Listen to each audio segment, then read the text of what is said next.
প্রেগন্যান্সিতে প্রথম ৩ মাস ও শেষ ৩ মাসের সহবাস নিয়ে যে গুরুত্বপূর্ণ পরামর্শ, গর্ভাবস্থায় অনেক মায়ের মনে একটি সাধারণ প্রশ্ন জাগে, কেন ডাক্তার প্রথম ৩ মাস ও শেষ ৩ মাসের সহবাস থেকে বিরত থাকতে বলেন?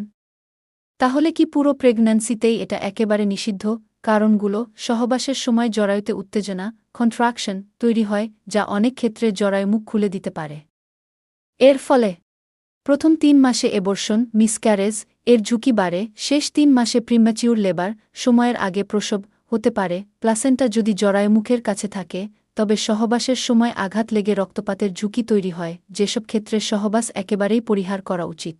প্লাসেন্টা জরায়ু মুখের কাছে থাকলে আল্ট্রাসাউন্ডে ধরা পড়ে। ২ পূর্বে বারবার স্পন্টেনিয়াস এবর্শন বা মিসক্যারেজের ইতিহাস থাকলে, ৫ থেকে ৮ মাসের মধ্যে আগে থেকেই লেবার পেইন উঠে বাচ্চা হয়ে যাওয়ার ঝুঁকি থাকলে, ৪ প্রেগন্যান্সির সময় যোনিপথে রক্তপাত বা স্পটিং হলে, থ্রেটেন্ড এবর্শন, ৫ অসময়ে পানি লিক, অ্যামনিওটিক ফ্লুইড হলে।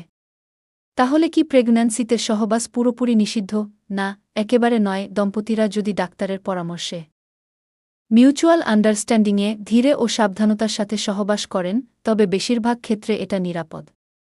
তবে ঝুঁকি নির্ণয় ও সঠিক পরামর্শের জন্য অবশ্যই চিকিৎসকের নির্দেশনা মেনে চলা আবশ্যক। মায়ের ও শিশুর সুস্থতা সবচেয়ে গুরুত্বপূর্ণ, তাই কোনো কিছুতেই ঝুঁকি নেবেন না। ডাক্তার যা বলবেন সেটাই হবে চূড়ান্ত সিদ্ধান্ত। পোস্টটি শেয়ার করুন, যাতে আরও মা-বাবা এই বিষয়ে সঠিক তথ্য জানতে পারেন এবং অযথা ভয় বা ভুল ধারণা থেকে মুক্ত থাকতে পারেন।